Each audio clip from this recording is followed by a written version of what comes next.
Inumat alit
geni.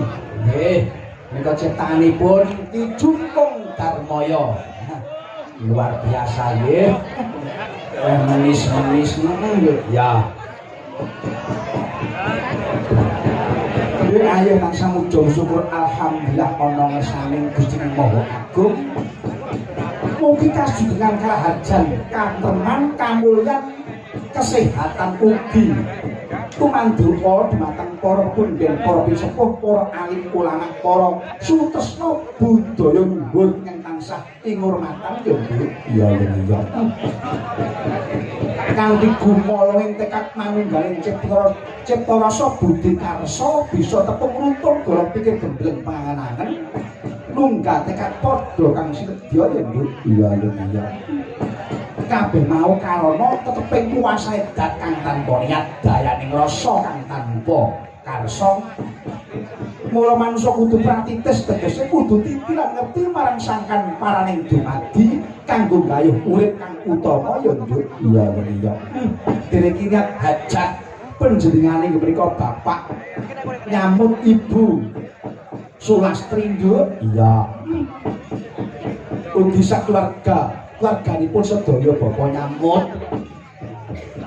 Iki dina hajat lan niate inggih menika tasyakuran syukur kunjuk saking Gusti Maha Agung kasembadan kalaksanan menapa pengajar utawa tujuanipun ya iki dina tasyakuran pangruwatan murmakala sedekah bumine inggih pujanipun menika bapak nyambut sakeluarga Bu Umudaya Mak.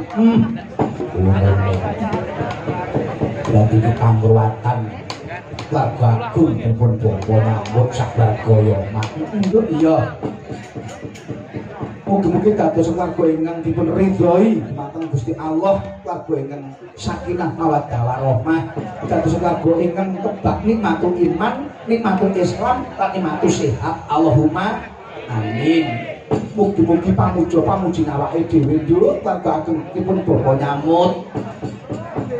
Aduh saking sungai sakit, aduh saking panggoda pangencana, sumingkir sumilas kabeh trimala, nirmala, nirbaya, nirwikara, nirsengsara, nircoba, nirbencana. Allahumma amin. Dados keluarga ingkang badatun thaibatun barabun ghafur ya Mak. Iya iya panjenengan kono ya Mak. Mulai yo iki dene awake dhewe rene matur nuwun. Arep sing kaya ngapa awake dhewe timbuk nanging ana ing kene iki tunggal waris lho. Oh isih kadang dhewe ya Mak. Tunggal mbah lho aku karo Pak Nyamut. Oh ngono. Ya saka kulon ya saka kidul pokoke mlumpuk ya Mak. Mulai iki ora ono yo kadange dhewe kabeh. Wah ya matur nuwun, matur nuwun. Iki lak yo kelaketake pas seduluran yo yo. Ayo bisa-bisa ditanjake lho. Barang gonone kaya ngapa dinikmati swara lan lagu-lagane egolane ya Mak. Mlayu iki Mas Putut supaya jumeneng lho. Ya. Sepat Mas Putut.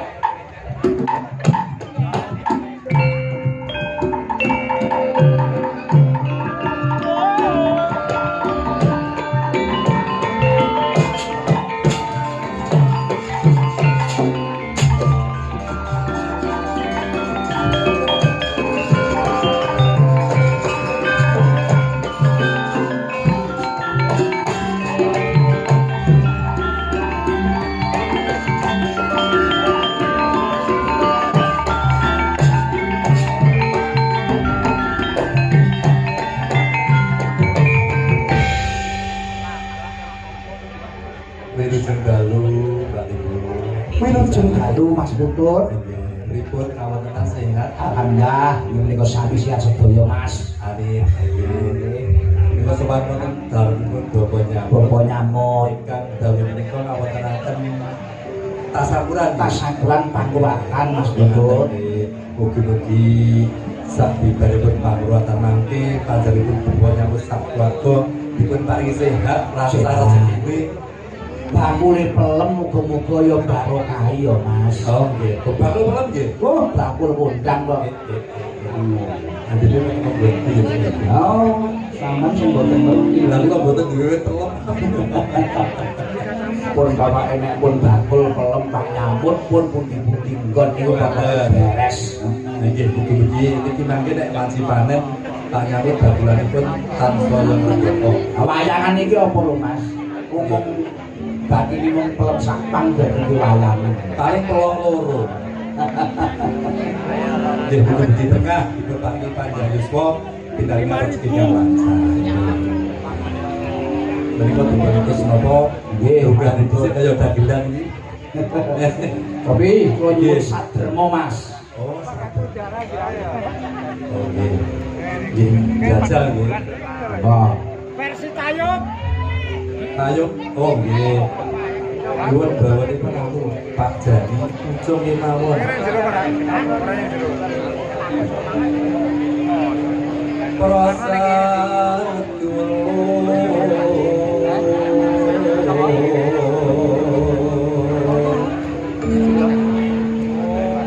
Ayo padha tindak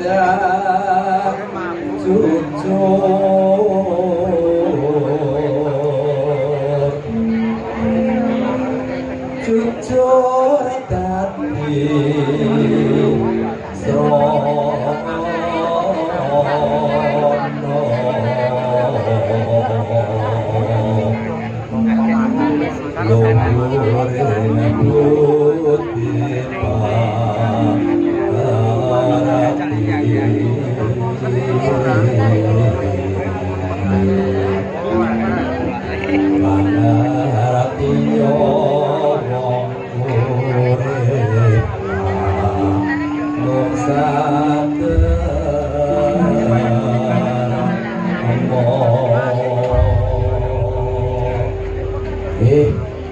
matur nuwun, monggo Mas, saderma.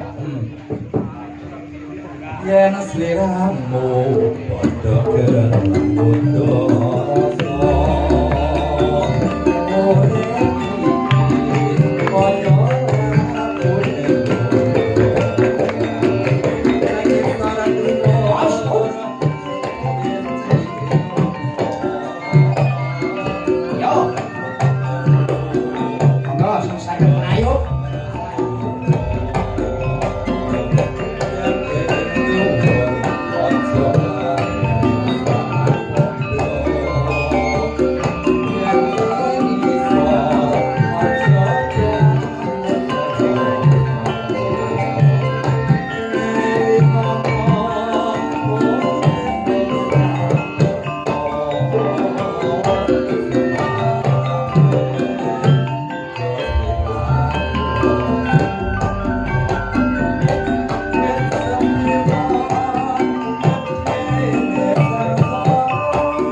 Matur nuwun Mas Putra Bu.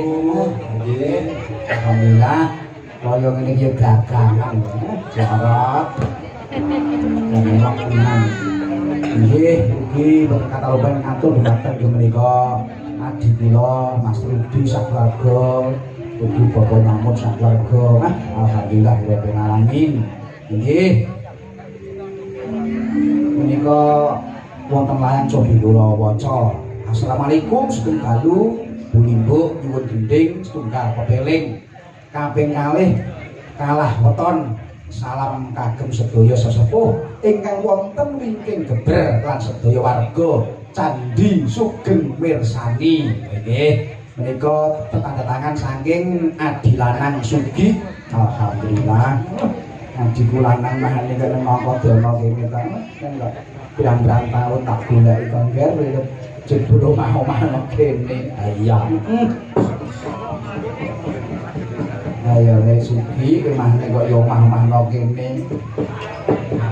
Wis muga-muga donaku lancar sekabehe yo, Legi.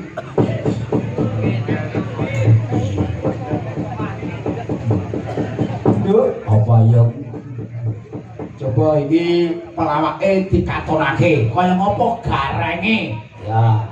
Bintang tamu kondang dunia lho.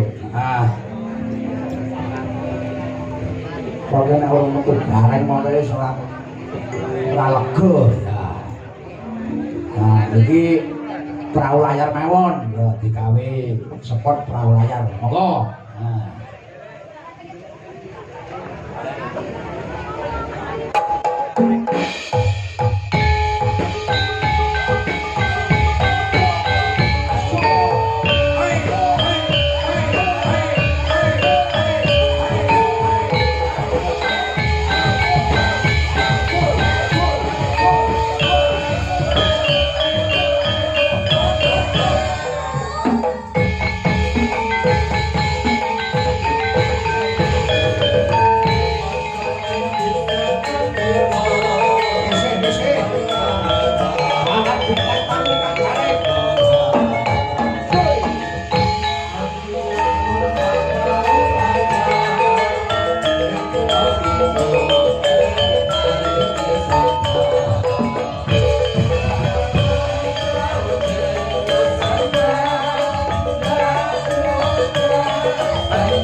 Gareng? Wilujeng dalu Mbak Cange. Luar biasa Kang Gareng. Assalamualaikum warahmatullahi wabarakatuh. Waalaikumsalam warahmatullahi wabarakatuh. Para warga Nangkadana, assalamualaikum warahmatullahi wabarakatuh. Para warga Tegalombo, assalamualaikum warahmatullahi wabarakatuh. Tegalombo Nangkadana nyawiji kados setunggal wonten dalemipun bapa nyamut Mas. Inggih, Alhamdulillah nuwun. pinaringan terang benderang. Inggih. Dalem udan deres kene tetep terang.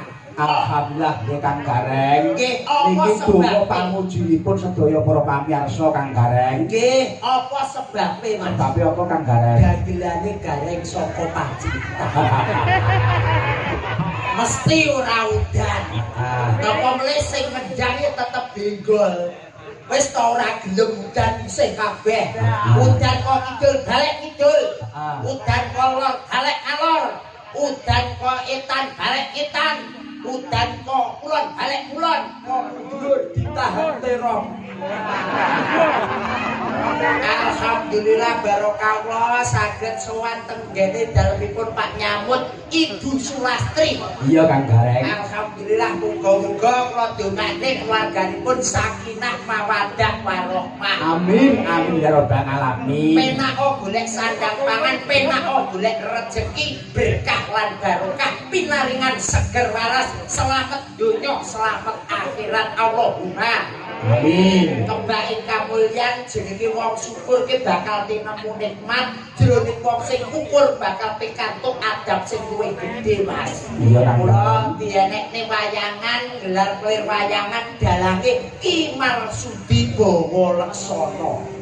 Alhamdulillah dangu mboten pinanggih nggih Mas. Inggih Kang Gareng. Mboten dados menapa ingkang bakal kula dongakne panjenengan ugi Ibu pinaringan seger waras, sukses selalu, tetep semangat ngrembaka jayeng bawana Ki Marsudi Bawa Laksana. Inggih Kang Gareng. Inggih. Ampun. Tenan penontonnya akeh banget Mas.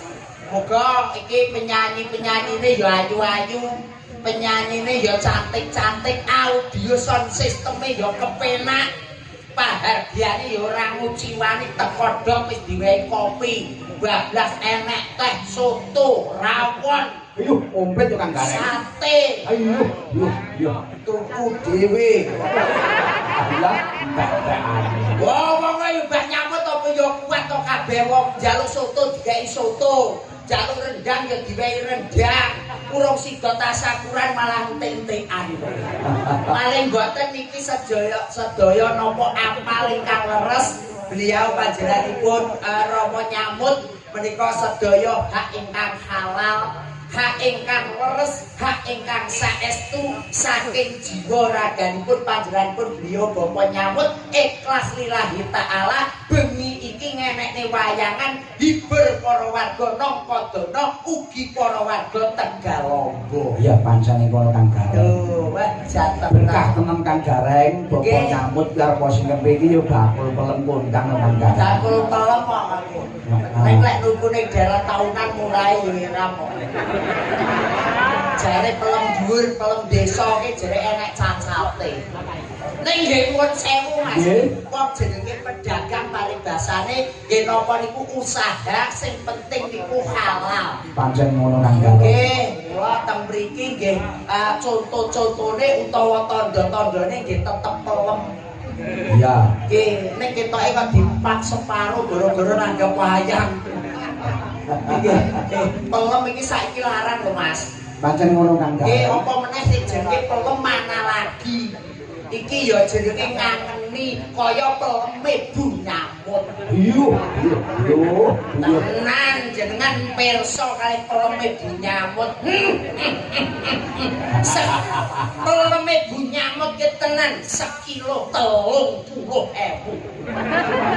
Pelem apa Kang Gareng kok? Pelem mana lagi. Oh.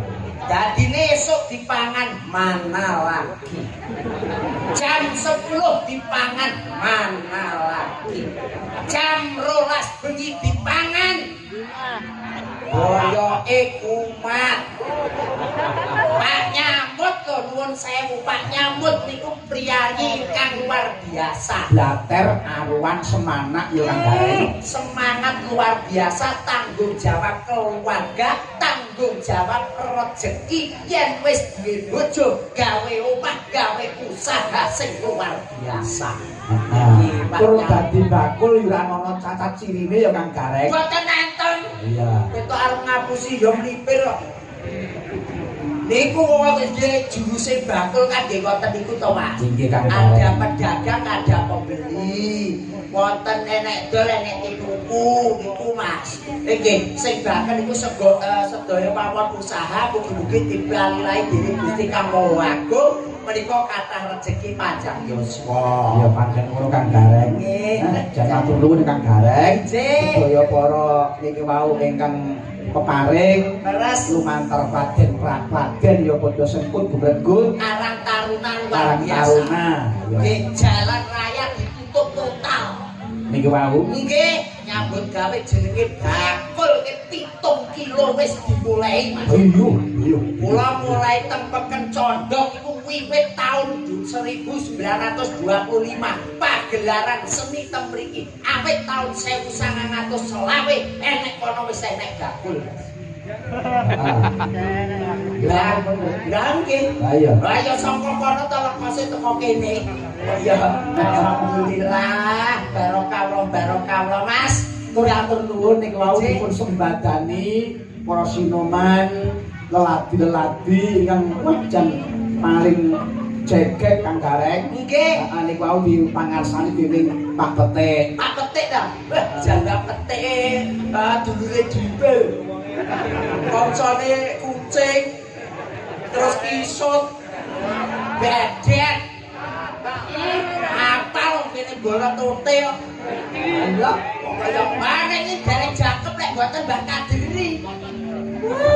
Niki wau kan mboten saged sowan teng Mbah Nyamut. Nggih. Niki diledek tenggene Mbah Kadiri. Heeh. Rono malah diwarahi coprakan aku.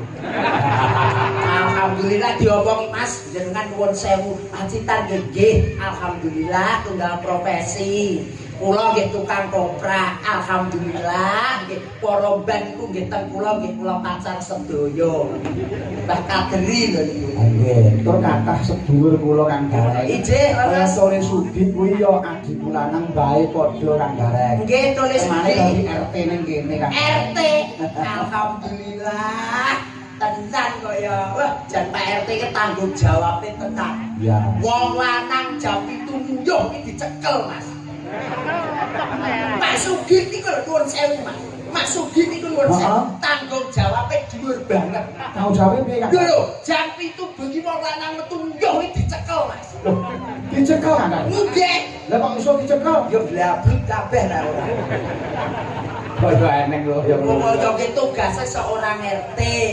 Muga-muga menika saged dijabahi dening Gusti Kang Maha Agung. Kata rezeki panjang yuswa ingkang bakal sedaya saling membantu, saling memajukan masyarakat khususnya Nokodono dan juga Tegalonggo. Makanan macane. Nggih, matur nuwun Kang Gareng. Nggih, niki wonten dawuh. Nggih, iki diterusake para presiden-presiden dicicipi suarane kaya ngapa Kang Gareng. Ngaten to. Heeh. Upami Coba iki